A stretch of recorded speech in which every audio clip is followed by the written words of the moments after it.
లేవమ్మా తల్లి నిద్దురలేవమ్మా పసుపు కుంకుమతో భక్తులు వేచినారమ్మా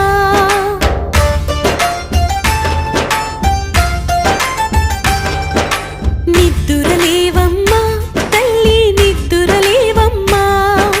పసుపు కుంకుమతో భక్తులు వేచినారమ్మా